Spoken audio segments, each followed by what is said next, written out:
This is Mr. Cahoot's 11th year with this public speaking and doing Talk is Cheap. With that, he has two objectives: that he rather build boys and girls instead of rebuild men and women, and that iron sharpens iron, therefore one person sharpens another. Let's give a warm welcome to Mr. Dave Cahoot. Thanks, man. Thank you. You want to leave that up there? Yeah? So, how many have heard me speak before? So, what am I standing in the presence of? Oh, every time I hear that, I get chill bumps, and people are like, well, why? I'm like, well, very simple. I'm going to meet a kid in the course of my lifetime who doesn't think they matter, and they're going to hear my 90-minute, 60-minute, 45-minute speech, depending on what length I get from a school, and they'll sit there and realize, my gosh, if that guy can do it, me, then they can. Here's what's going to happen tonight. We are going to go on an emotional journey, because those of you who have heard me speak, you know, we'll laugh and we'll, yeah, and the guys are always like, dude, why'd you try to make me cry? I'm like, man, I didn't try to make you cry. Socrates says, I cannot make you learn, I can only make you think. When the young lady up front said, what's to talk about tonight? I joked with her, it's not actually about that. It's about choices. So I'm a visual person. And what I'll do tonight is I'll use from time to time visuals. This is one of the most important. We'll start with it, we'll finish with it. What is this? It's a runner's baton. And actually we've had Olympic running teams over the years who couldn't figure out how to hand this to each other, and they were in the Olympics together. You're not getting this. It's my only one. And I've learned now you don't drop them on the floor like I used to do, because I had a track coach come up to me. He's like, hey man, that's kind of like disrespectful. I'm like, I didn't mean to be, so stop dropping it. So we won't drop it, but I will emotionally and mentally hand it to you tonight. When we're finished, right around 9 o'clock, and you're heading over to the dance, some of you are not going to get this talk out of your head. And that's a good thing, because I want it to go from your head to your heart.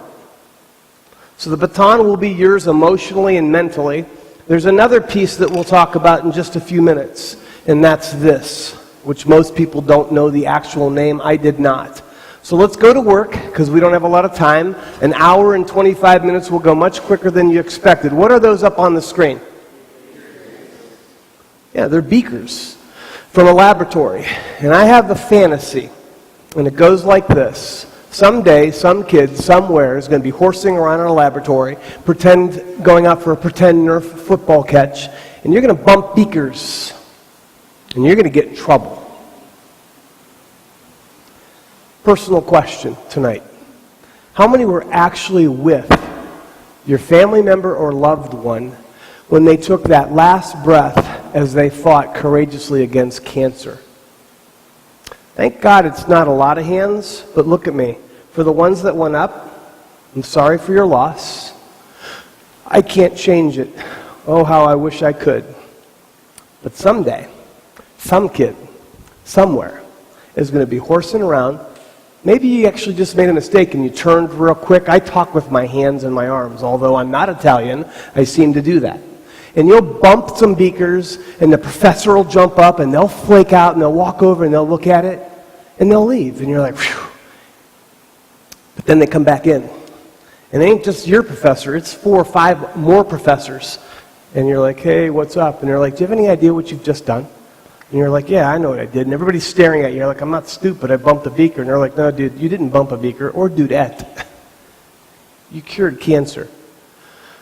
And they'll give you that look, and I mean, like, you know, they all want to scream, not worthy, and you're staring at them like, what are you talking about? And they're going to take this tool called a what? Good for, oh, you're cheating. You knew this. I had no idea. I used to call that my little dripper, sucker, dipper thingy, and one time I almost swore. And my buddy goes, dude, you got to quit saying that. It's awful close to bad words. And I'm like, well, what am I going to say? He goes, I'll go get you a pipette. I'm like, Coach, I got a golden doodle. I don't need a pipette. He's like, you have no idea what a pipette is, do you? I said, nope. He goes, it's the object that you talk about. And the professors are going to grab a pipette, and they're going to walk up to your accidental spill, which, by the way, I don't believe in accidents. There's a reason for everything. And they're going to suck up some of your accidental spill, and they're going to go over to a high-power microscope, and they're going to go into one of those weird refrigerators. When you open the lid, all that white smoke comes out. And they're going to take a cancerous slide, and they're going to put it under the microscope. And it'll be up on a big screen where everybody can watch. And there was a cancerous slide for 1 second, and then they squeeze some of your mistake, and cancer goes away. Ladies and gentlemen, is that going to be a great day for mankind? Yes or no? Yes. Now do you understand why I say I'm standing in the presence of what? Greatness. Oh yeah, not just greatness, but potentially my future beaker bumper. No joke. Why do I say that? Because as we hand this thing off to you tonight, and you run your leg of the race called life, let me clear some things up for you in case you're delusional or you've been misguided by someone who's extremely optimistic to the point of not being realistic. Life is hard. How many would agree with that statement? Life is not fair. How many would agree with that statement? In fact, truth be told, life is just downright real tough sometimes. Yes or no? When you get the baton tonight and you emotionally leave with it, I want you to remember something. You're not an accident. You're not a mistake. There's a purpose for your life. I had one kid after a health class said, "Mr. Cahoot, I got to take issue with your statement." I said, "What's that?" He goes, "I guarantee I'm a mistake." I said, "What's your name?" And he told me his name. I said, "Tell me how you can guarantee I was a mistake." And he said, "My dad told me a few years ago that the condom broke." And see, I set that up wrong because I should have told you, with tears in his eyes, he made that statement. And I knew he wasn't joking. And I knew laughing would be extremely inappropriate because clearly something was the matter with this kid. And I looked at him and I said, I knew his name. I said, "Hey man, remember something. The condom had to break or we don't get you." And he looked at me and said, "No one's ever said that to me before." My goal tonight is to make you think. To have you get on the bus or in the van or walk home or get on an Amish buggy, however you got here. And I want you to begin to process this thought. What if someday it's you? The two greatest days of your lives are the day you're born and the day you realize why. When I was your age, I had no clue what the why was, as you'll see in just a few minutes. Now at 54, I can go all the way back to about 19 when I say I knew what my why was. My why is to make people laugh. My why was to chase this really hot chick down that I finally got to put a ring on her finger in 1985. My why was a few years later to have some babies, and the first time my bride had a baby, I said, "You never have to do that again, we'll adopt." That's brutal. And my why is to stand in front of you tonight and say, you're not an accident. You're not a mistake. And no matter how you got here, you're here for a reason. That's me in high school. Yep, I had hair. I show that picture because, number one, I want every young man in this room to know this is the time of your life, the best season you're in. Take lots of pictures, dude, because your hair is going to begin to fall out. Your teeth are going to become, even if you had straight teeth, you stopped wearing your retainers, didn't you? Your teeth are going to start to get crooked. And gentlemen, I don't know what happens, but maybe it's gravity. I'm now sporting a baby bump, okay? So, and I will be honest with you. I used to lift weights and I was really strong. Now I have a man chest that could feed children. So I don't know what happened there, but guys, it's the best it's going to get for some of you. Ladies, look at me, because this is huge for a girl. I know you ladies are really way different than guys. That's most likely because of the estrogen versus testosterone. But girls, relax. I mean, like literally, take a deep breath and go, "Okay, but I'll never be her." You don't want to be her. She's a whack ball. But trust me when I say this to you. You want to be you, knowing that as you get older, ladies, it's the truth, you get better looking. Now, if you think I'm lying, I thought my girlfriend was a hottie-toddy when I met her as juniors at Borman High School. That was 81 when we graduated. In 85, I got the slide on the ring. We've been married this year, 32 years. Look who got better looking. Not me, okay? Not me. So when I look at that, I go, oh my gosh. And you know what? It's not just beauty outside. Ladies, listen. It's beauty inside. You girls are nasty. You're nastier than the guys. You know why? When guys get in a fight, they go, boom! And one kid goes down, and then you're like, dude, it's over! And it's over. And then they're best friends. Guys are weird that way. But girls, this is how you fight. And you just start making cat noises, and you lock onto each other's hair, and you don't let go until they taser you or do something to break you up. And people go, why do you think the girls are fighting so much? And I go, oh, I know exactly why. But it ain't funny. And they're like, what? They don't have that first man in their life. Your father was supposed to be the first man you fell in love with, not in a sexual or sensual way, but in an emotional way, where your father treated you like a treasure. Your father taught you how to be treated by a man. And there's girls in this room tonight going, dude, you're delusional. I don't even have one. Exactly. By the way, if your parents have recently divorced or within the time frame you're alive here today, not your fault.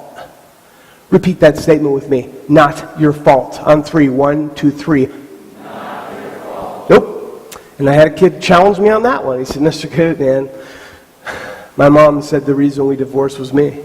I'm like, well, first of all, I'd like to go home and meet your mother and smack some sense into her, but then I realized you can't touch people.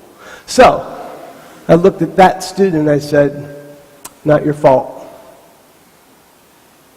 See, this camp this week, you met kids this week, and this is how you met each other. How are you? Good. How are you? Good.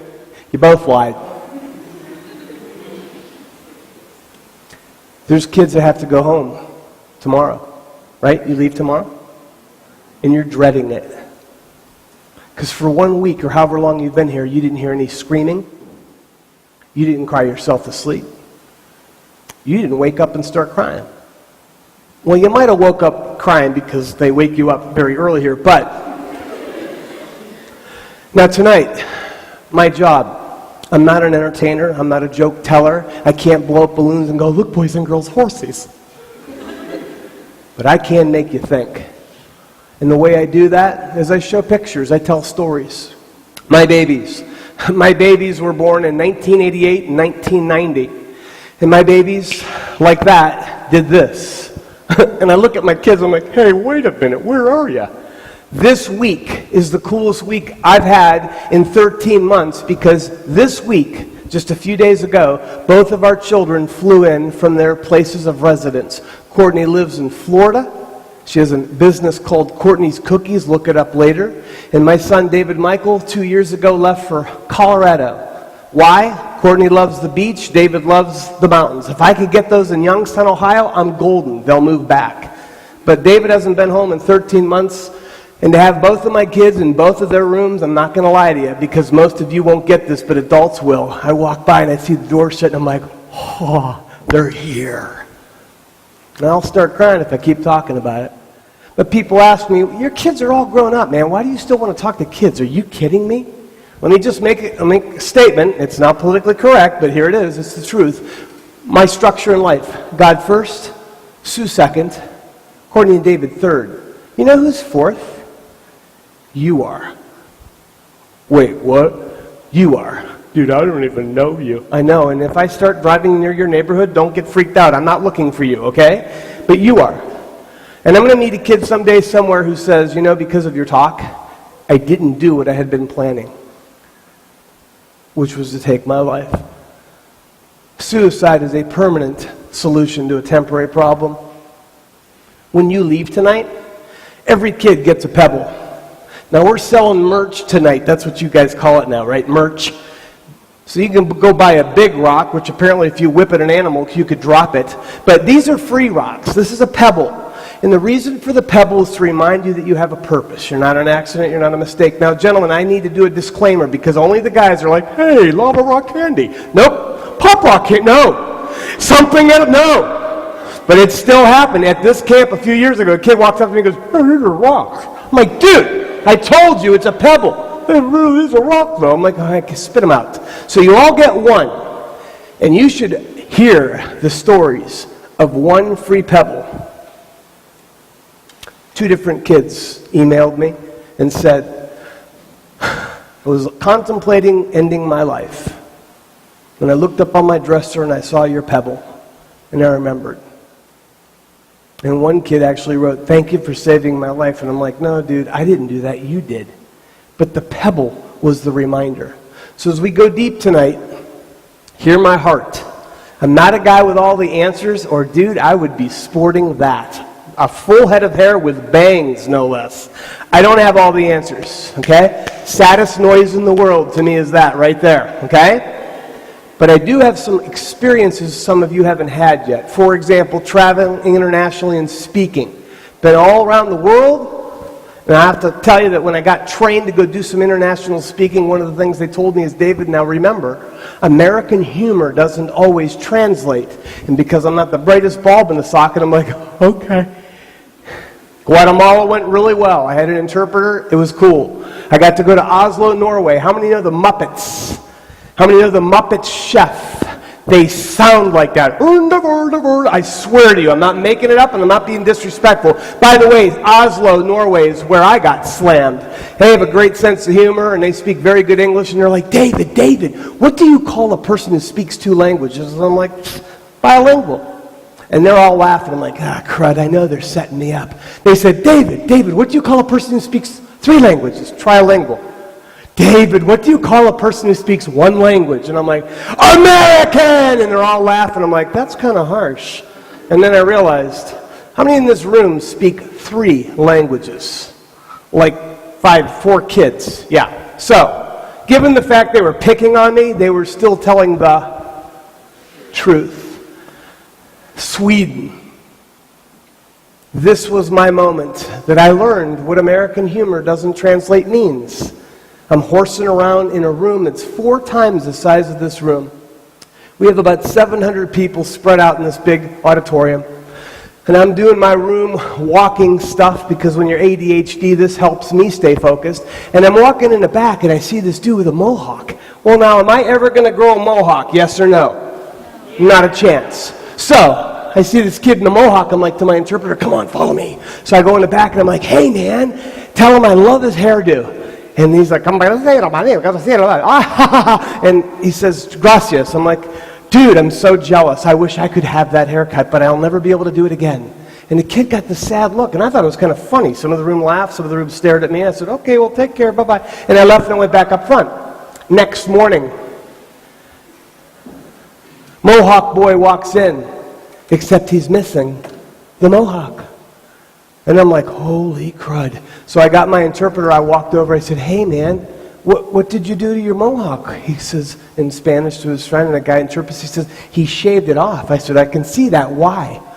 And the poor kid's talking genuine as he's speaking all Spanish, and the interpreter looks at me real slow, he goes, he thought you were saying he was disrespectful because he had hair and you didn't, so he shaved it off in respect for you as a guest in Panama City, Panama.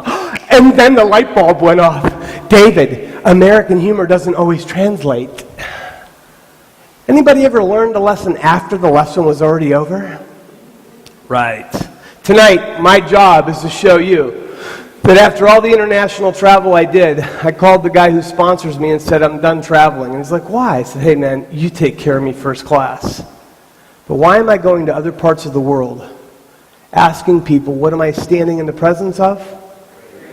When I can't even get most American audiences excited about the idea. So I'm done. I'm staying right here till the day I drop dead. And I'm going to tell every kid in every state I can get in, you matter. Am I making sense so far? Sitpod. Anybody know what the word means? Come on, think it through. Go ahead. Darn right. Very good. What's your name? Very good, Liam. By the way, I had an aha moment. I got license plates from the state of Ohio that say Sitpod. No joke. But I was sitting at a red light, and then because I'm totally ADHD, I'm watching this lady behind me going, I'm like, oh, she doesn't know what it means.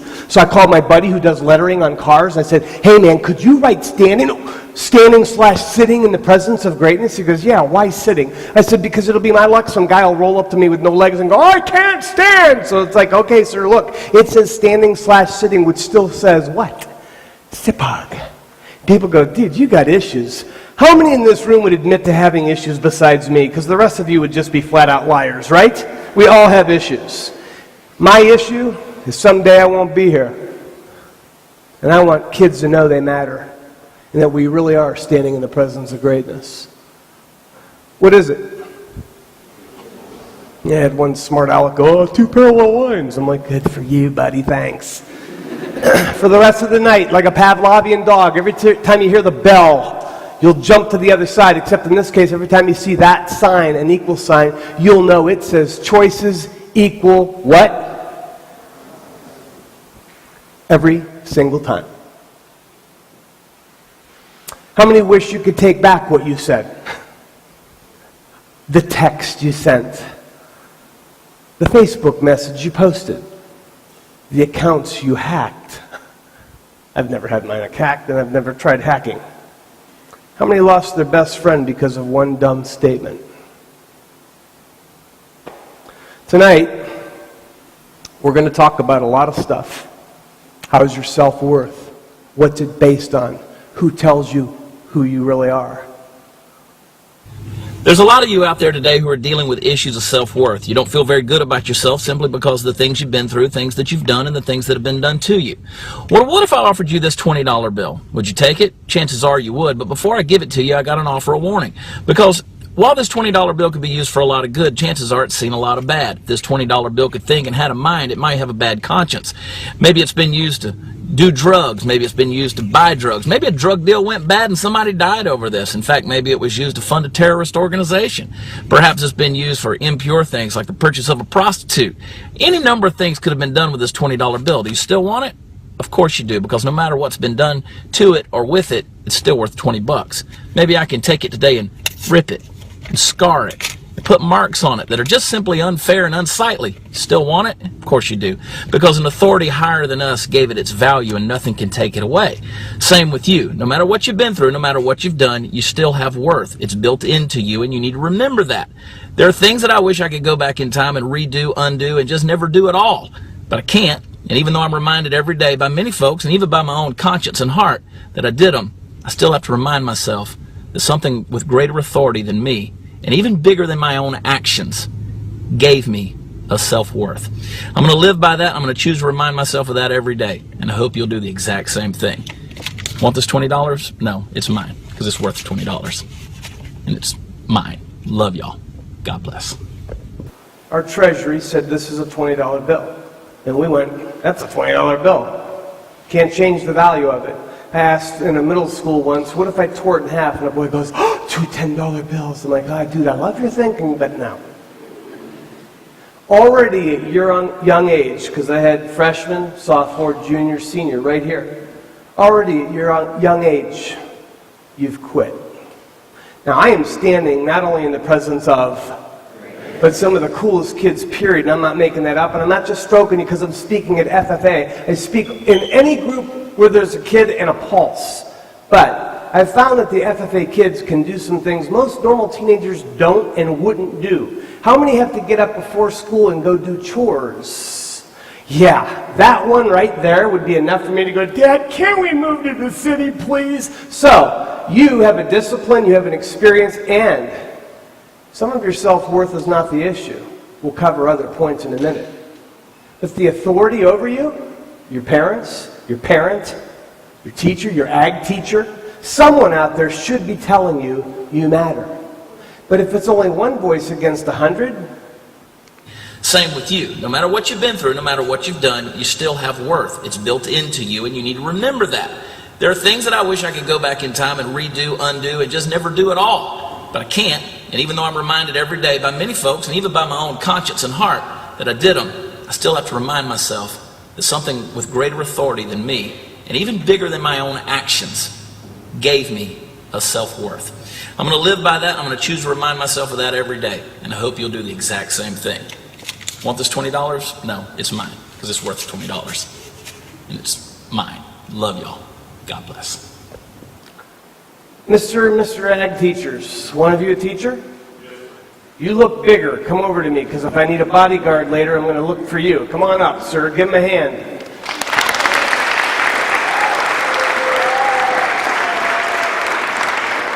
Now, actually, I would be safe to say both are about the same size, so I want to stand both of your good sides. But I need you to pick one male student and one female student to compete against one another. So do you have any kids here tonight? I've got plenty. Go ahead. Tag. That's it. One boy, one girl. Ready? Where's the guys? Where's the girls? What's your name? Bree. Hi, Bree. What's your name? Bree. That's so weird. They're both named Bree. Zach and Bree, come on up here. You mind hopping up on the stage? Or you want to use the steps? Look at her. Okay, go ahead. So I need you guys to encourage them, but you're going to give the count. They're going to, go ahead, hop up. You're going to compete. These two are against one another. Okay. What they have to do, it's your call, okay, maybe get them involved, whatever you want to do, is you guys have to compete against each other, get behind the plates, and I'm going to film it. By the way, this whole night's being filmed as a gift to us. Talk is Cheap. And the reason that's kind of a cool thing is I haven't had a video of Talk is Cheap shot since 2011. So hopefully we can use this video to get into some of your schools. How many schools have I been in this room? How many schools have I been to? 2. Okay, so we have some schools to get in. You're going to compete. We're going to use this video to send to schools and say, hey, this is what we tell kids. We can do it in 45 minutes, an hour, or 90. If you give me my choice, I want 90. So tonight, at his call, we're going to get them to compete and see who can get the toothpaste competition finished the soonest. So 1, 2, 3, go, whatever you want to do. So I just let them go? I just love the voice, man. It's like, dude, that is so awesome. Yes, you can tell them, you can get the kids involved, do a countdown, whatever you want. So I'd give them a certain time? Do they have a certain... Oh, no, who's ever done sooner, and I'll make that call. Okay. Yes, sir. All right. So, You're going to, good? the way I understand it, you were going to fill the plate with toothpaste. Okay? Just like you're making a pie. Perhaps. Mark. Set. Go. Okay. So now, ladies, I'd be rooting for the girls if I were you. Bree. Guys.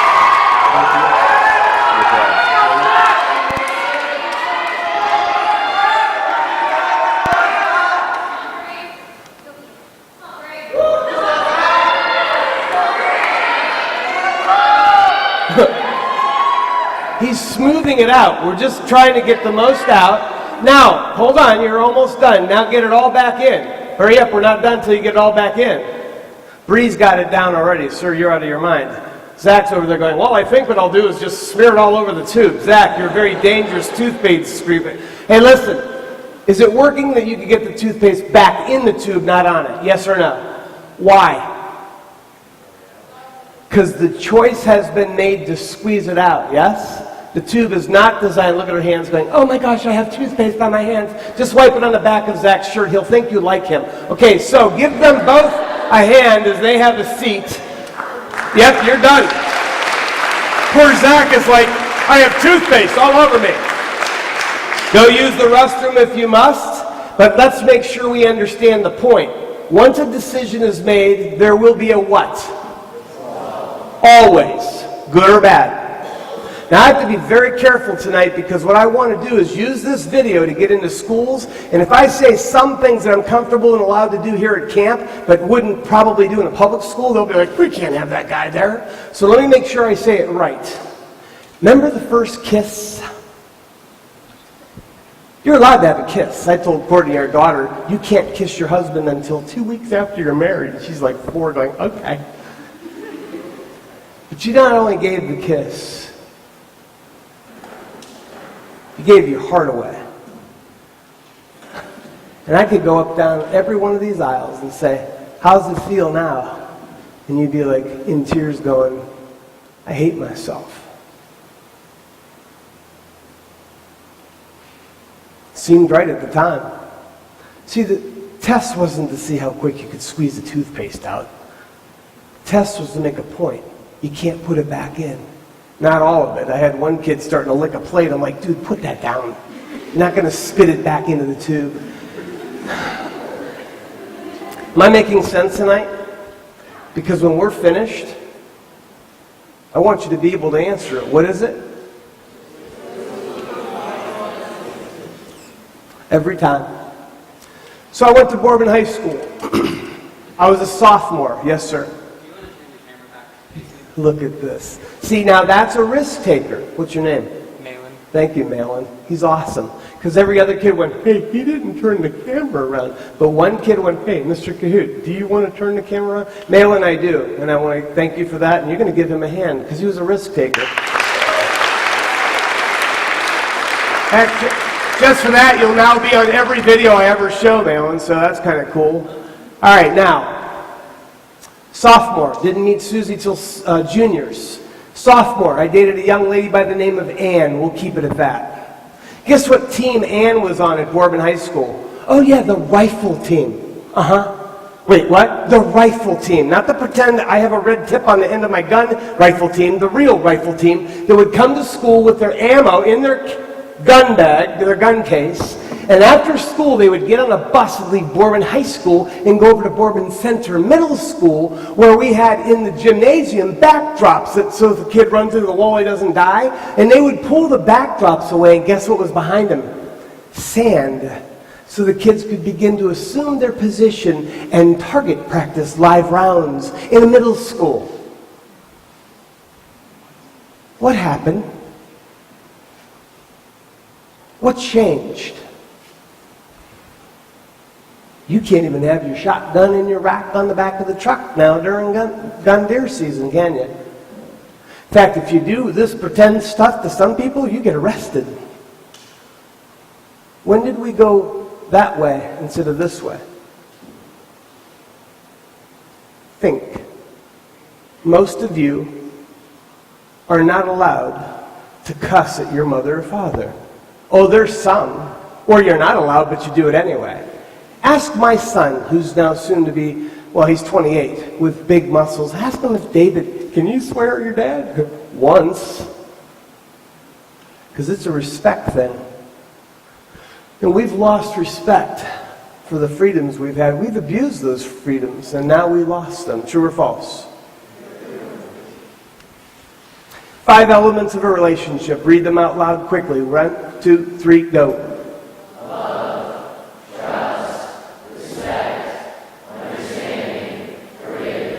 We'll break down all 5, and we'll go fast. I'm a visual guy, so here's my picture for love. It's my family. Now, you can laugh at that picture, but as soon as every chick looks at it, they're like, oh, look at the golden ditto. And if you really look at Zoe, she's like, help me, I have no thumbs. When we got that dog as a puppy, I looked at this dog from the breeder, I went, oh dear God, this dog is going to own me. Oh yeah, that was day 1. I was like, that dog's going to be able to play me the rest of her life, and so far for 9 years she has. But if you look closely at that picture, what you can see is 4 people doing what? And you're not. And I can't fix that. I can't change your mom, your dad, your legal guardian, your stepdad, your stepmom. I can't fix any of that. Believe me, I want to. But I can't. But I want to remind you of something. Bree, how old are you? 16. In 10 years, she's how old? In 20 years, she's how old? By then, perhaps most of you in this room will have been married and have your own babies. And there's a saying, by the time you realize your parents were right, you'll have little children who think you're wrong. Ha ha ha. You'll be like, honey, you can't do that. I want to. Oh, no, don't scream at me. Ah! And you're like, hey, man, what the crap is wrong with you? Yes or no? You ever seen a kid at a grocery store? Obviously, they're mad, number 1, because they're facing the wrong way. But as you go into the cashier area, the little kid locks onto a candy bar, and mom or dad or legal guardian or whomever says, oh, honey, please put that back. Does the child go, okay, I'm so sorry? What happens? Child has an absolute meltdown in public, right? And every parent out there goes, oh, why did we have children in the first place? Listen, your day's coming where you can have a family who laughs again. It'll be hard because you're going to have to forgive some things that happened to you. That was just the other night. Let me tell you something. It don't get any better than that. When I look at my children and my bride, I think to myself, I'm not lucky. I hate that word. I'm blessed. I'm blessed because I have 2 kids who like me. That's kind of cool. and a bride who, when you clapped, you should have given her a standing O, because I am the knucklehead in the relationship. Anybody here that's going to be honest and say I'd probably be the knucklehead in the relationship? Yeah, because I'm just kind of hard-headed, and I think I'm Speed Racer reincarnated, so I like to drive fast. And Mrs. Cahoon's like, slow down. I'm like, hey, man. And she'll be like, what would Jesus do? I'm like, I don't know, he never drove. So, and I just kind of go with that. And truth is, spiritually, I kind of know what he would do if he did drive, and it wouldn't be freaking his wife out if he was married. So I get that. But I want you to repeat this sentence with me because it's important. I have issues. By the way, had I filmed that and shown that to whomever you call parents, they'd be like, how'd you do it? That's amazing. Because we're telling the truth tonight. See, my reason for being here is not to be another speaker, which is a lot of you thought when you're like, oh gosh, another public speaker. I ain't one of them. Oh, I do that for a living, and I've seen over 700,000 kids in 20 years, 11 getting paid, but no, I'm just a human being. I go potty like you, I have feelings like you, and I have a lot of self-esteem issues like you. Say the word. So in case you think I'm making this stuff up when I said earlier I'm not the smartest speaker you'll ever hear in your life, check this out. I'll go ahead and highlight it for you. Yeah, I just watched his face in the back. He's like, dear God, does he drive a car? Yeah, see, I wasn't dumb. I was determined not to learn. And I can go back to grade school, don't remember what year. I grew up in Cleveland, Ohio from kindergarten through second grade. Between second and third grade, we moved from Cleveland to Youngstown, Ohio. And I still live in Youngstown. And somewhere in the 4th, 5th, 6th grade, I probably had a teacher or a nun. I went to a Catholic middle school who asked a question, and before he or she was done, if it was a teacher, male teacher, I'm like, and they're like, really, kid? You know the answer? I haven't even finished the question yet. I'm like, I think. And of course I didn't know the answer. And not only did the students laugh, the teacher did. And my spirit for learning went, I can count on less than one hand how many teachers genuinely cared about me.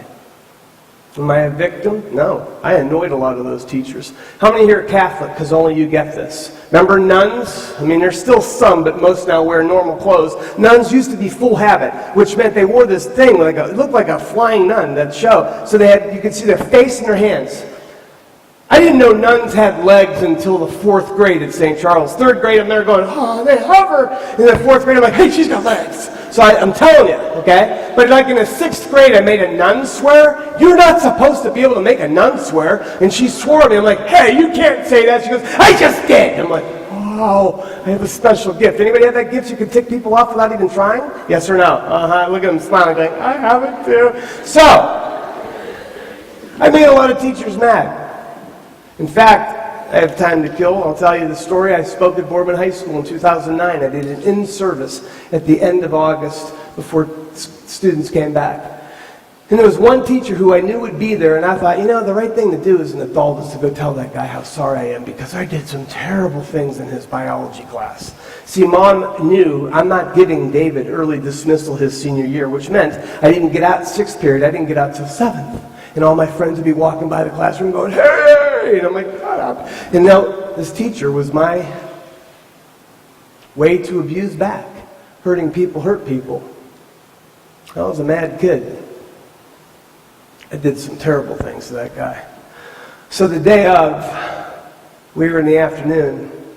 I went to his classroom in the morning and I knocked on his door. He was prepping his room, his classroom. I said, hey, Mr. So-and-so, don't know if you remember me. My name's David Cahoot. And before I could finish, he goes, I remember you. I said, well, I just wanted to come back. I'm speaking later today, and I want to apologize for the way I treated you as a student, because I was just a knucklehead kid, and it was wrong. And I'm really sorry. And he turned around and he walked away. I'm thinking, oh, he's getting so old, he can't hear. So I waited for him to turn back around. I said, did you hear what I said? He goes, I heard you. You can leave now. I'm thinking, dude, that was like 20 plus years ago. What's the 5th word I'm going to talk about in a few minutes? The difference between bitter and better is one letter, I. And for some young people in this room tonight, when we're finished and you're all leaving for your dance or you're up here buying stuff, I'm going to bed back at that sign. I'm just going to stand there. And if you want to talk, I'll listen. Trust me, I don't have many answers. And I'm not playing you. I have 4,300 friends on Facebook. I know 20 of those people. I don't need more friends. I need beaker bumpers. Dead kids don't bump beakers. I need you not to quit. 1.68.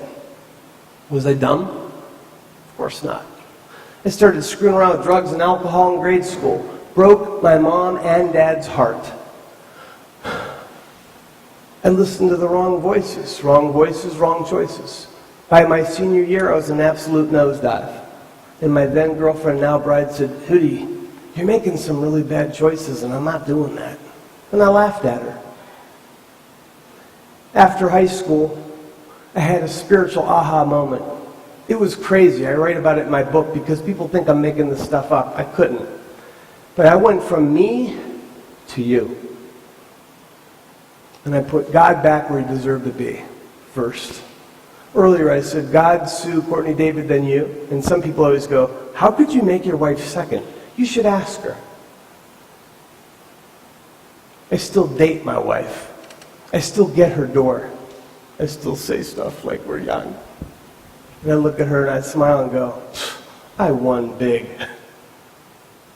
It's your turn sooner than you think. There was nothing wrong with me. After high school, I started reading. One guy in particular, his name was Charlie Tremendous Jones. He said, you'll be the same person you are today, 5 years from now, except for the people you meet and the books you read. And I went, oh. I got like the first 2 words written down. I can't take notes fast either. Thank God I was cassette recording it. And when I got home that night, I kept rewinding it and I wrote out the whole sentence. And I said, I'm going to memorize that sentence. You'll be the same person you are today, 5 years from now, except for the people you meet and the books you read. Yes, I have my convictions, and some of them you won't agree with. I'm not Democrat. I'm not Republican. I'm American. Amen? We need to start playing nicer together, don't we, humans?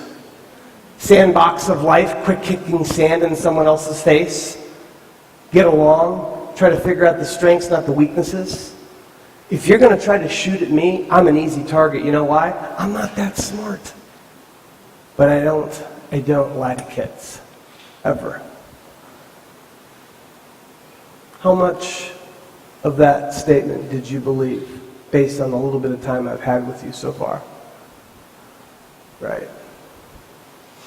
People ask me, why do you speak to kids and not adults? I say it's very simple. Kids are teachable. Adults' minds are made up. A few years ago, someone said to me, you should write a book. And I said, hey, as soon as my bangs grow back, I'll write a book. And they're like, no, I'm serious, man. You could write a book. I'm like, there's not a chance in the world I could write a book. And then I flew to Oslo with a guy who was handing his book out. And when we got to Oslo, I said, Dave, you've given your book to people. I didn't even know you wrote a book. He goes, oh, I'm sorry. I'll get you one. And he hands me this little book. And I'm like, well, son of a gun. I thought a book had to be like this thick and that big. You could kill a horse with it if you hit it over the head. And I came back from Oslo and I called a friend of mine that I went to grade school with. And I said, hey, Kathy, want to write a book? Are you serious? I said, yeah, relax, man. It might take us 10 years. It took 2.5. There's pictures in my book. And the title is Standing in the Presence of what? Greatness. Because we are. We are. We've got seeds of greatness. Did Hitler have seeds of greatness? Yes or no? That's a painful question. You're like, I don't even know how to answer that. Hitler? Yes, he did. He had the gift of leadership and influence. What did he do with it? You should see your faces like, dude, he destroyed it. I was in Israel 2 years ago, November. I got to walk over a 20 by 10 piece of glass that was covering a lit drop in the floor of baby shoes. As I walked over that 20-foot stretch of glass lit with baby shoes, I thought to myself, you fool. You could have changed the world for the good. And instead you ruined it. True or false? Choices equal what? I wrote a book. Think for a second, guys. Especially you, and you went, oh my gosh, 1 point. Could you do something awesome? Who knows who you're really going to be in the next 5, 10, 15, 20 years? Say the word. All right, let's go fast. We're going to run out of time. Say the law of the lid. Say law of the lid. Law of the lid says that if you put something over you, chances of getting through it are slim to none, depending on what it is. Here's the problem. Most lids, we put there. Not tall enough, too tall. Not hairy enough, too hairy. I love that one. Not the right color eyes. Not the right color hair. Oh, I love this one. Not the right color skin. Drives me nuts. Not the right mindset. Not the right aptitude. Not the right family. Not the right neighborhood. Not the right house. Not the... Says who? You. You know who your worst enemy is, right? You. Law of the lid says that if you put fleas in a jar, they'll jump out. If you leave the lid on for 3 days, they can't get out. But you'll also break, the fleas will. And after 3 days, you can take the lid off and they'll no longer try to jump. You know why? Lid words. I can't, I never, I always. By the way, guys and ladies, I could help save your mom and dad's marriage by simply telling them, stop saying to your spouse, you always, you never. Just stop saying that. And that'll be a good day. Yes or no? Lid words that lift it off. I can, I will, and I won't what? Now, in case you think I'm making this stuff up, watch the video. Training fleas requires a glass jar with a lid. The fleas are placed inside the jar and the lid is then sealed. They are left undisturbed for 3 days. Then, when the jar is opened, the fleas will not jump out. In fact, the fleas will never jump higher than the level set by the lid. Their behavior is now set for an hour or a day? Who said forever? A couple of you did. Good for you. Their behavior is now set for the rest of their lives. Not just lid, jar, gone. And when these fleas reproduce, their offspring will automatically follow their example. You don't think you're like your mom or dad? Even if you've never met them? Your DNA cannot lie. My son has my temper, thank God not as bad. My daughter has my wit and her sarcastic humor, better than mine. I have to remind Courtney, be nice. Dad, I am being nice, but they're not that smart. I'm like, Courtney, you don't think that about people even. They have more of their mother's tendencies. They're kind, they're patient, they're gentle. You are like your birth family, whether you've ever met them or not. The only way to change some of the things about you is to be intentional. For me, that word, say it. For me, that word is this picture. What is it? Tell them. It's a cow. Now, I could let this thing go on for about 20 minutes. Mr. Davis, we started about almost 20 till, so I'm going to take 5 of those minutes. Do you mind? I love you, man. So that's a cow. Now, it's the only time I get to use my real laser. I could shoot across the lake and be frightening children at other camps, but we won't. So, here it is. There's an eye. This is proof positive, by the way, that I could never be a brain surgeon. There's an eye. There's an eye. There's a nose. There's a nostril. There's an ear. There's a top of the head. Moo moo. Yeah. By the way, now we have some liars in the room. You're like, oh, yeah, I see it. I didn't. My sales team goes, Kahoot, do you see the cow? I'm like, yeah, of course I do. No idea. 2 hours back at the shop, I'm holding an 8.5 by 11 sheet of paper upside down looking for the cow. And my buddy Alan jumps up. He goes, Kahoot, you still don't see the cow. And I'm like, darn it.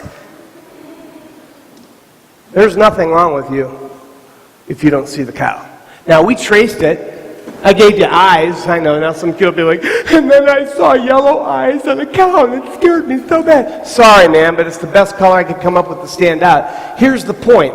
Whether you see it or not, it's there, yes or no? Now, I said I was standing in the presence of what? Breathe. Someday, some kid somewhere is going to do something that they'll say, I can't believe I did that. And I'm going to say, I met you in 2017, and I told you you could. I didn't know what. LD currently stands in education for what? Learning dysfunction, learning disability. Shame on us adults for keeping that thing going down the road. Here's what LD stands for. Learning different.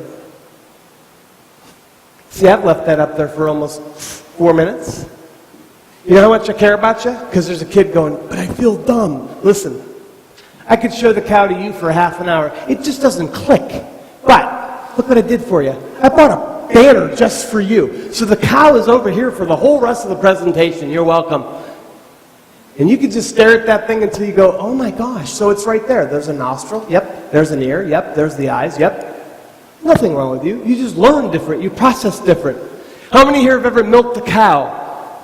How many have been dumb enough to stand behind the cow and found out what else a cow would do to you if you stand behind it? Right. You only did it once, right? And you're like, hey, I got kicked halfway around across the barn. I'm going to do it again. No, you didn't.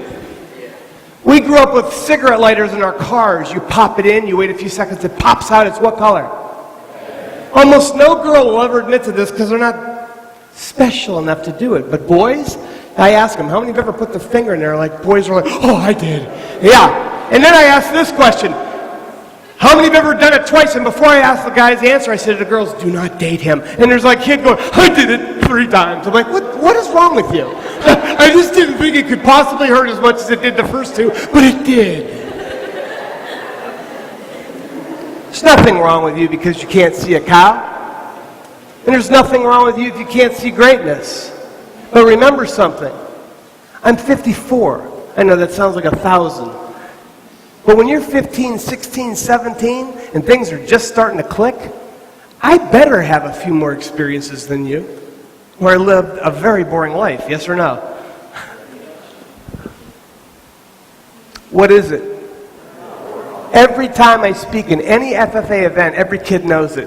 I do this in inner city school, and I had one girl go, oh, pig. I'm like, oh, no, honey, that's a wild boar. And she got mad at me. She goes, well, sir, it's from the pig-like family. I'm like, whoa, relax. I'm on your side. So I actually had that written across the top. What will a wild boar do that no other animal, if not cornered, won't do? Charge you, yeah. I think they're just angry because they're ugly, so they just charge you no matter what. But in a second or 3, I'm going to let you watch a video of grown men, 4 of them from the NFL, who are going to get emotionally hijacked. The processing part of your brain is called the amygdala. I can't spell amygdala, but I've seen this video since 2005, so I know it very well. Dr. Jack Groppel's doing a leadership training class down in Orlando, Florida. He trains from the neck up. He doesn't need them faster, stronger, or jump higher. He needs them to think. How many just recently took the ACT test? How many freaked out the night before? How many sat there the morning of and went, I don't know my name? Yeah. How many have a basement? How many have ever had to go down the basement at home alone at night and found yourself sprinting back up the steps?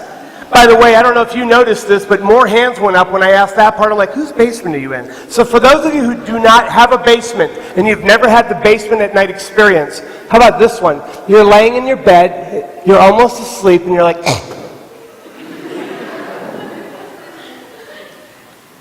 you heard something. So you stop breathing so that you can, quote, turn on your supersonic hearing. As you're laying there trying to decide where the sound came from, you're like, oh no, if I don't breathe, I'm going to die, but if I do breathe, I'm going to die. So in one swift ninja move, you jump out the bed, started screaming as you open a closet door, and this dumb balloon comes out, and you're like, I hate balloons! Watch as these 4 grown men in the NFL get emotionally hijacked because Groppel is messing with their heads. But everybody's seen American football played. These were monster men. The average size was 6'4", just under 2 meters, 300 pounds, 136 kilograms. One of them, a monster of a man, 350 pounds, 159 kilograms. He was at our fitness center in Orlando. I called him over to me. Now he's about this tall. I looked up and I said, tell me what goes on in your mind when you look up from the offensive line and you see someone from the opposing team running right back to you. He looked down at me and he said, I'm going to fold him in half.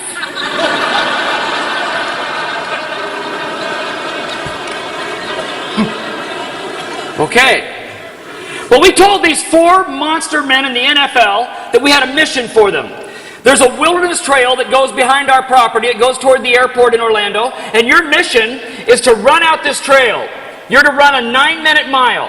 At the 1-mile marker, there's a white fence that comes out to the trail. Your mission is to touch the white fence and then run back in 9 minutes. 18 minutes total. They said that's all we have to do is touch the white fence? That's it. Just touch the white fence. That's it. They said, okay. So they sat down, they started putting their running shoes on. Now we have rules of engagement. Gentlemen, you're going to be running through the swamp. There's a canal that runs by this trail. Alligator migrate in and out of this canal. Keep your eyes open. Do you think he's telling them the truth? They're 4 NFL football players. He can't subject them to potential harm, yes or no? But now their brains are going, hey, wait, what? Yes? He's got him on the hook. And gentlemen, it's sunny outside. Poisonous snakes will be sunning themselves on the trail. Now they won't bother you, but if you see a snake coiled up, steer clear and go around it. They got to the front door, we had our stopwatches ready.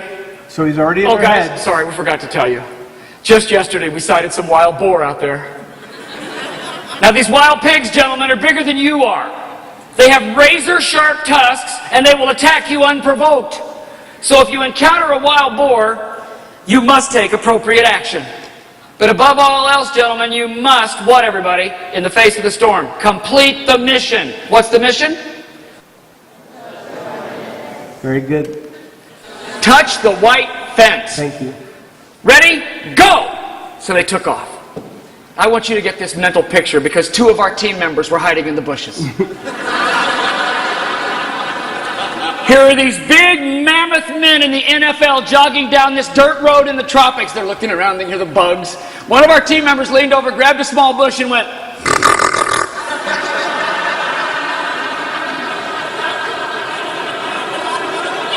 He's so proud of himself. We had a video camera. Would you like to see the tape? Here's what you're looking at now. Let's come back to the model that we're going to present to you today. Here's what you're looking at.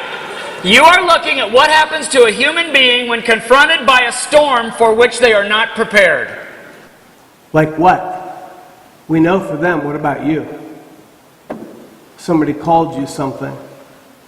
Somebody spread a lie about you. You want to know a fact?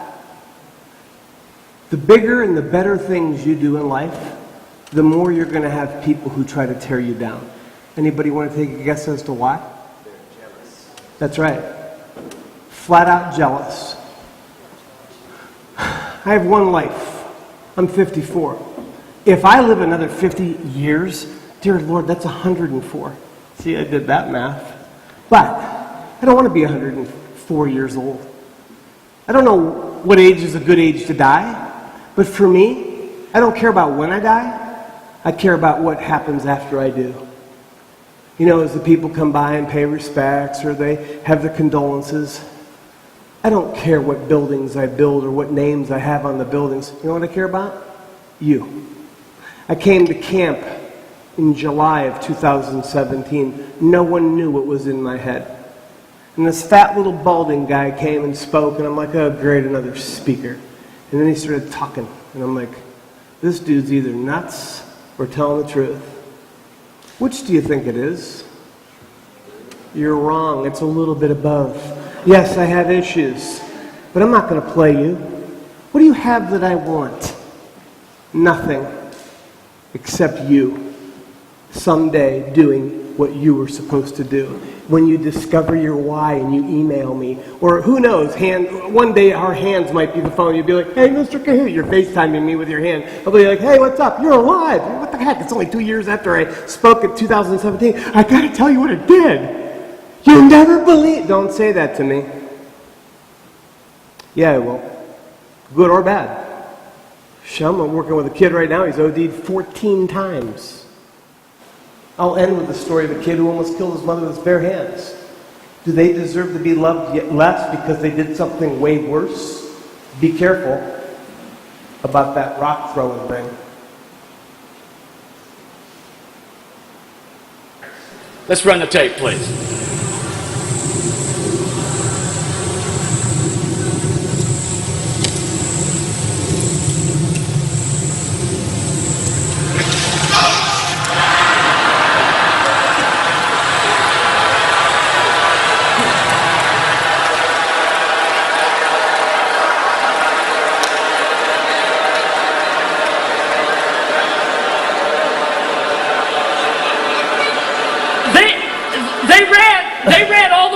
our center. They showed up and go, welcome back. You touched the white fence? No. No? Why not? We heard something. What do you mean you heard something? And then they actually stuttered. There was a wild boar in the bushes. Was there? No. Look at me. Break up with him if he's lowering your bar. Gentlemen, straight up. She's the hottest chick in the school. Break up with her if she's pulling you down. What are you, nuts? No, I'm right. You will reap what you sow every time. Remember? Equal sign. Then we showed him the tape. They were mortified. Very embarrassed. But what drives this home is what happened the very next week. The very next week, and I don't have this tape because these gentlemen cannot have their faces photographed in any way whatsoever. But we had 4 elite team members of the FBI SWAT program. And we did the same thing with them. The mission is what, everybody? Touch the white fence. Got to do it in 18 minutes. Watch out for the alligator. Watch out for the snakes. Watch out for the wild boar. If you encounter a wild boar, you must take appropriate action, but above all else, complete the mission. They took off. Our 2 team members were hiding in the same spot. Grabs the same bush. This is what the FBI did. I love that. They're going to fight a wild boar. Right. The guy holding the camera went, what if they brought their guns? I'll let him make this point. We're almost finished. Tools. There's tools over here. They cost money. I have donors who gave us money so we could buy these things. T-shirts, hoodies, books, bracelets, rocks. You know what? If I'm the only voice in your world that's made this much sense and you don't have a penny and it's not because you just spent $40 on candy, take it. Do I want you taking my stuff if you could afford it? No. But it ain't my stuff. It's our stuff. And we need to learn how to play nice together, huh, humans? There's kids in here, you got so much money. You know what? This camp is the only camp I've ever seen it done. Kids have slapped down a $100 bill. And Mrs. Cahoot's like, I don't even have enough change for $100. And the kid's like, no, Mrs. Cahoot, I just want a t-shirt. Dude, they're only whatever they are. She knows all the stuff. How much are they? 15. And the kid says, cool. And she's like, but let other kids get stuff. You do that. I've never experienced any other group of kids doing that. Because you get it. It's a team effort. Together, everyone achieves more. Anything there is yours. Because I want you to succeed. I'm not a good guy. I'm a guy that's trying to be good and do great things. Make sense? 2 points. We'll finish. Now this teaches us 2 things. 1, you will respond to any storm the way you train. You will respond to any storm the way you train. The second thing is, if you access the wrong emotion, even the simplest mission is impossible to reach. Because what's the difference in these football players and these FBI agents? It's all training. That's it. It's all training. There's not a loser in this room. I've never met a loser in my life. I've met bad choosers. You're not a loser, you're a chooser. Some of you have been making some pretty stupid choices. You know that. A couple of your little inner circle friends know that. But I'm going to ask you a question. Do you really think in the next 10, 15, 20 years most of those friends will even be in your life? Don't kid yourself. The answer is no. You're going to live your life, run your race. How are you going to finish? Say the word. How do I teach it? I'll show you a picture. In fact, I'll show you a few pictures. I'll show you a picture of a car that was in a wreck that I was in all day. I was with these 2 guys drinking, doing stuff I shouldn't have been doing. I was a junior at Bourbon High School. All day long we partied. Shouldn't have been doing any of it.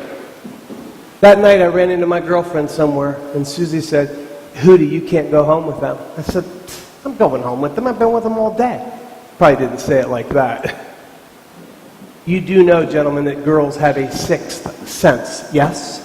If you don't, get that one through your head. When they say, I don't think I'd do that, you should listen. But dude, I'm going to hoverboard off of the wall, jump onto the floor, and bounce back with the springs on my shoes. No, she says. And you try it anyway, and you're like, so now I can't walk for 2 weeks because my feet are both broken, right? You know stuff. Guys, there's a reason why we've been blessed with these women. They reproduce. I wouldn't have a baby for all the money in the world. You are crazy. Mankind as we know it would end with me. I ain't doing that. You ladies have a baby, you're like, let's have another one. I'm like, you're out of your mind. And there's something else about a woman. They're nurturing. And they have wisdom. Guys, we don't usually get that till later. Right? I could challenge this whole room of boys. Dude, I'm going to run full blast at the back wall and see how high I can go. And then it's your turn. And it's like, oh, I'll do it. And you'll have some kid come up with his arm in a sling. I'm like, last week I sprained my arm trying to do that, but now with the sling I get more momentum, so I'll go. Like, what are you thinking? You're not a loser. You're a what? Gentlemen, these ladies are treasures, not targets. You know when you'll really believe that? When you have a baby girl. I hope you believe it sooner. Girls, be nice to us. We're not as smart as we look. We're not as tough as we seem. You can snap our hearts. It's not fun. You chicks have all the power and you know darn well you do. Be nice. Look at her going, I know, but it's so fun sometimes. That night I listened to her, and this police report shows some of the stupid stuff we were doing. And then these are pictures from the junkyard. Brian broke his seat, the back seat, and ended up in the hatchback where they used the jaws of life to cut him out. Had there been a third person in the back seat, they would have been killed instantly from the impact of Brian breaking his seats and hitting me or Jimmy. If he hits me, I'm dead. If it's Jimmy, he's dead. But the kid sitting in the front seat in the passenger side, his foot is pinned to the floor with the top of the telephone pole that most of you didn't even notice was highlighted. Why do I show this? And why do I put it under the banner of forgiveness? Because there were two kids in that car that night. Both were screwing around trying to race our best friend Phil. And Phil blew them both away with the Z28. But Brian gave it his best shot. And then he lost control of the car. See, you're never going to be the one in the wreck. That's why you don't even wear a seatbelt. And if I was you, I'd beg you, don't take the risk. I need you. That night changed both of their lives forever. Jimmy lost his leg. For the rest of his life, his right foot will still itch from time to time. It's called phantom pain. If you've lost any part of your body, you know it still thinks it's there even though it's not. That kid told the kid who drove, dude, I forgive you. We both screwed up that night. We got to move on, bro. I got a good attitude. I'm going to be okay. He is. He actually became an adult man who makes prosthetics for kids. So when a little boy or a little girl walks in with a part missing, he says, it's okay, look. And he pulls his leg up and they're like, oh, you too? And he's like, yep, but there's life. Don't quit. My friends, one kept going, and my other friend, he didn't. Out of respect for him tonight, I won't show pictures.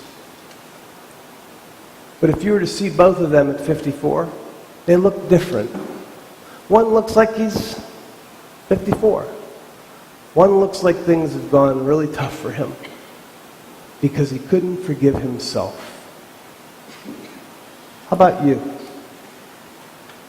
Did you do something so, in your mind, dumb that it can never be fixed?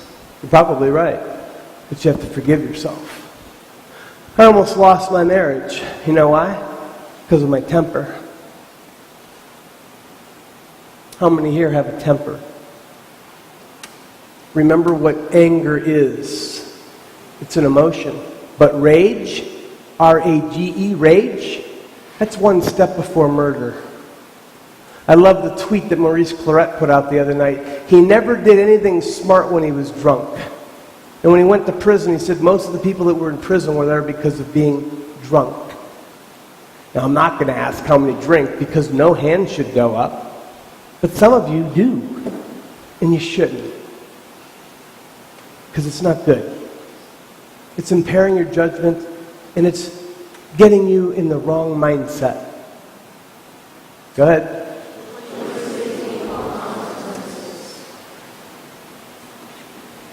This skit is between a father and a son. We're good on time. Father's in prison for having killed this kid's mother, that man's wife. This kid, for the first time, is going to confront his dad. I think you can kill the lights for this if you'd like, Mr. Davis. That'd be awesome. This young man's going to confront his father, but he's not going to yell at him. He's not going to finger point. He's not even going to speak to him. He's simply going to show him cards.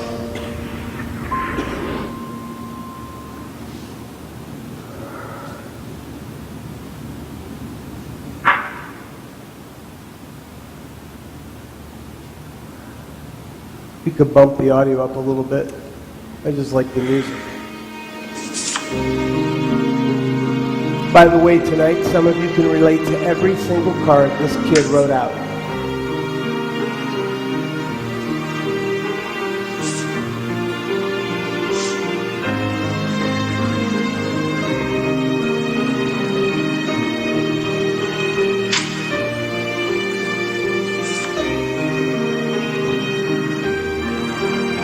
That young man's there to tell his father what he did to him, and then to forgive him. Unforgiveness is drinking poison and hoping the person who's done it to you dies. It doesn't work.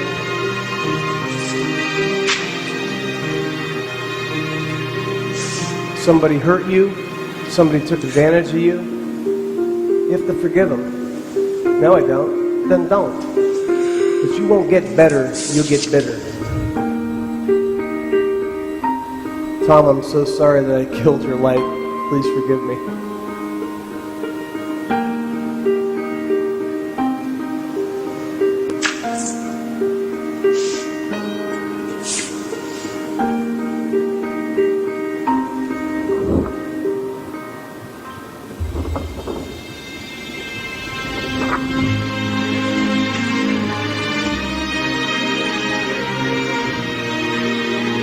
Whether he gets this response from his father or not is not why he's there. He wants to wipe the slate clean, he wants to start again, and he doesn't want to be stuck.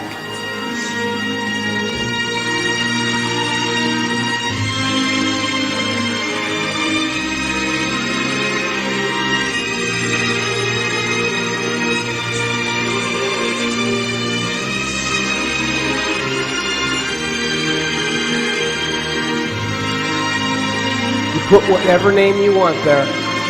Father, mother, brother, sister, aunt, uncle, grandparents, friends, neighbors, pastor, whoever, priest, rabbi, teacher, ag teacher, I know not, but you get the point.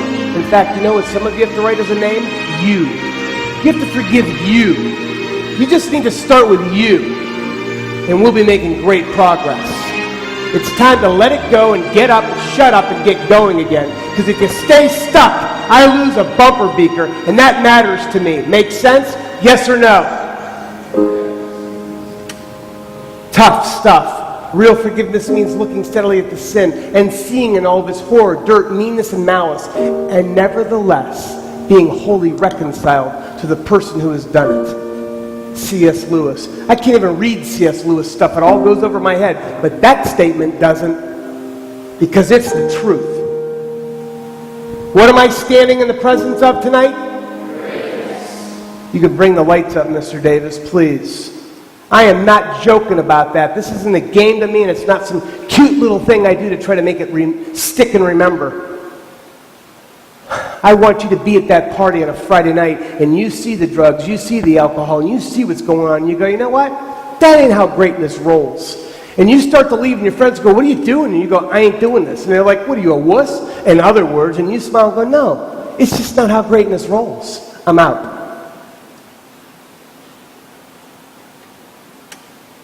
You'll have to bring up all the lights if you don't mind. Yes, sir. If you don't stand for something, you'll fall for anything. See, when he was 1, he didn't know. Mom and Dad didn't want another kid. Oh, he's that accident you said doesn't exist. No, he's not an accident. He had to be born, whether Mom and Dad wanted him or not. By the time he was in preschool, he knew. In elementary school, whatever.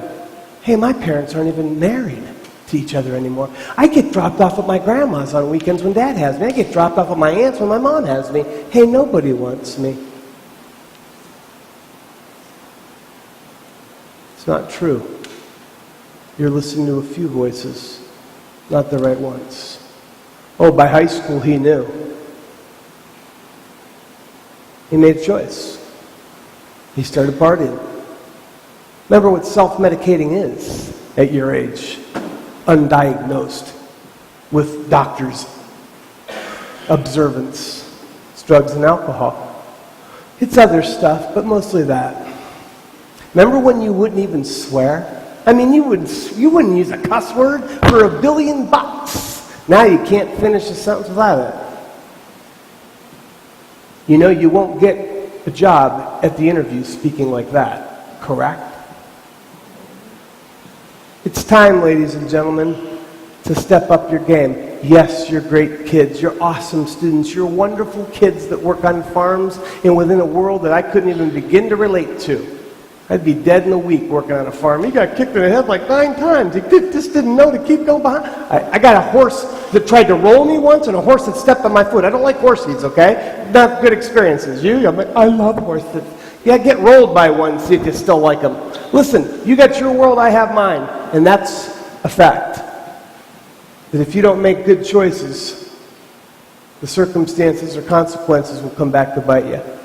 On the night before Mother's Day, this kid, drinking, partying, had a roid rage. Came home 3 hours late. Mother was completely freaked. He was dead or in trouble. When he came home, she went from scared to mad. They got in an argument. He shoved her. She shoved back. He picked her up, threw her into a wall, broke her pelvis. It's a mother. She got up swinging with a fractured pelvis, broken pelvis. He picked up a Guitar Hero guitar and began to cave her head in. She has 2 bleeds on the brain. Her head's split wide open. Boardman police at 3:30 in the morning arrest him.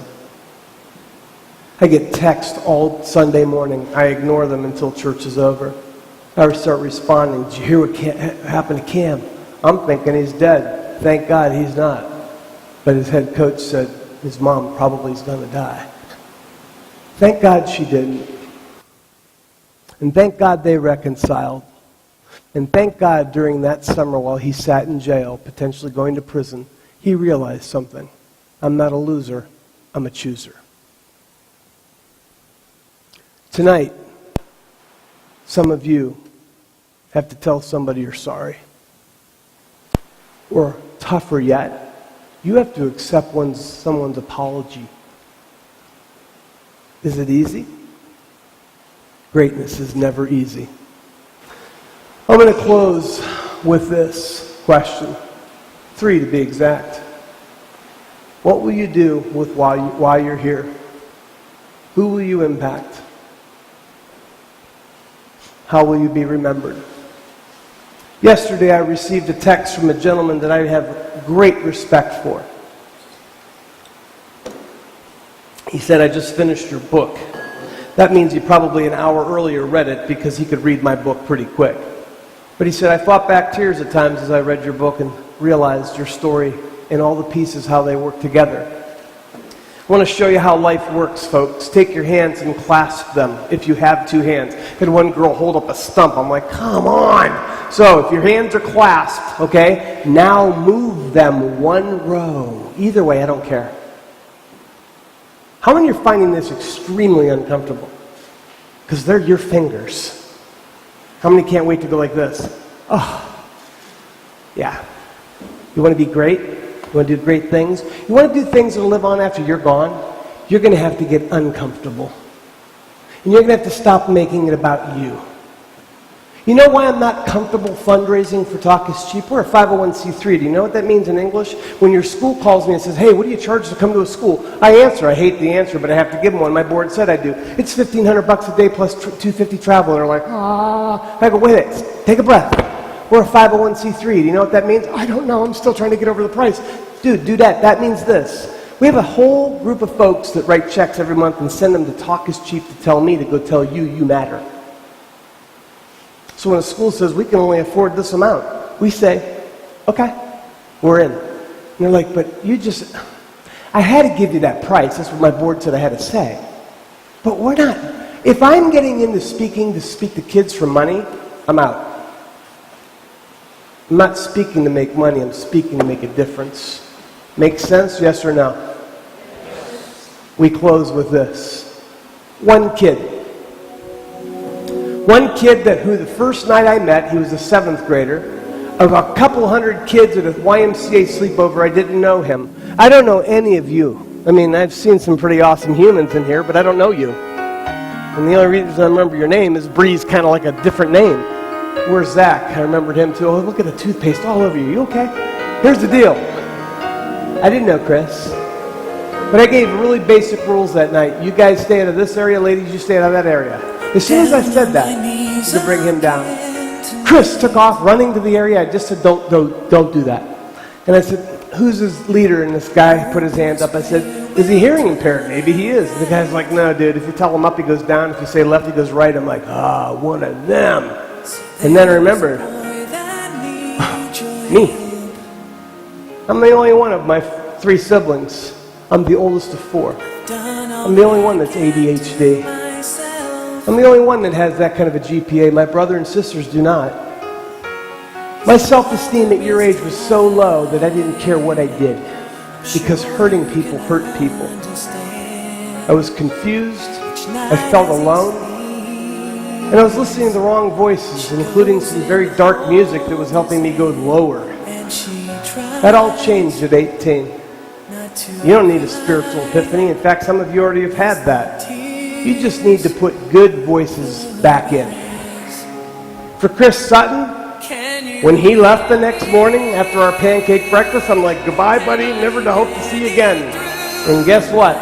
His mother called. A couple weeks later, I'm thinking, geez, one of those mothers that's going to go, you yelled at my boy. She said, is this Mr. Cahoot? I said, yes, ma'am, it is. She goes, my name is Judy Sutton. And I'm Christopher Sutton's mother. And he was at a YMCA sleepover the other night, and he asked for you by name. I'm on the phone going, for what? Well, we're at the hospital. And they found a tumor in his chest that's wrapped around his heart and his spine. And he's scared. And I'm on the phone going in my head, geez, lady, I don't even like your kid. Do I have to like you to love you? No. For the lady who's going after me, she doesn't know me.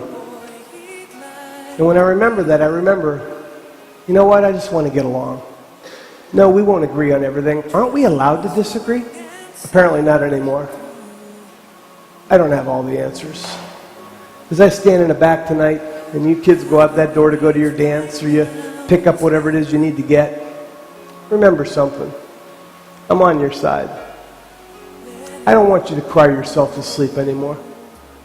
When donors potential say, why should we support your organization? I say, well, first of all, it's not an organization. It's a group of people who love kids, and we tell them you're not an accident, you're not a mistake, there's a purpose to your life.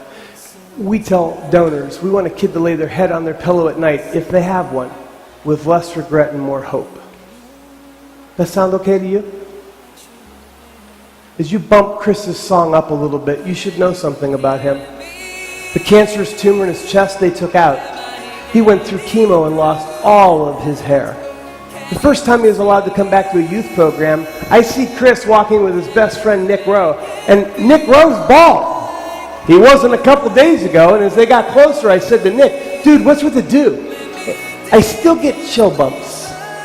As I think of his answer, he said, If my best friend's going to be bald, so am I. And I'm looking around going, who does that? How many of you, if you were going through chemo, losing all your hair, would be grateful for one friend that would have the guts to shave their hair off so you wouldn't be the only bald person? Because it's a trick question. Be that friend. Every kid around you has a story, and some of them you wouldn't believe if they really told it to you. Let's be nicer. For 3.5 years, Chris was cancer-free, and then he got brain cancer. And hospice gave him less than 3 months to live. He became very intentional, Chris did, as a junior at Boardman. He picked this song by Mark Schultz, He's My Son, to be played at his funeral. He picked those words to be played on a screen that said, no fears, no regrets, just a future with a promise. And then he made me promise. Will you speak at my funeral? I said, dude, I'd be honored. He goes, you've got to be funny, though. You always say the first 3 letters of funeral's fun. I'm like, Chris, man, that's for like a 99-year-old grandma, dude, not a 17-year-old kid. And with the saddest look on his face, he said to me, promise me you'll never forget me. I said, for the rest of my life, Chris, wherever I go and speak, I will always show your picture, tell your story, play your song, and ask one question. What's your excuse? On November 2000, Thanksgiving Day, he graduated. I miss him. I really miss him. Until I look around a room with kids and I go, hey, who would he be like as a girl? Probably still be a pain in the butt, but that's okay. Aren't you? As you get ready to go to your dance, anything up here is yours. You want to take a little motivational reader? Take it. There's only a few left, take it. My business card, take them. Don't collect them, use it. Email me, message me. Anything I can do to help you, period, I'll do it. Fair enough? Do I miss him? Every time I speak about him, I can barely keep it together. And then I remember, Chris took his baton of life and he finished his leg of the race. And now that kid has impacted over 700,000 human beings. Imagine what you could do. Standing in the presence of what? Thank you for your time. Have a great night.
Heart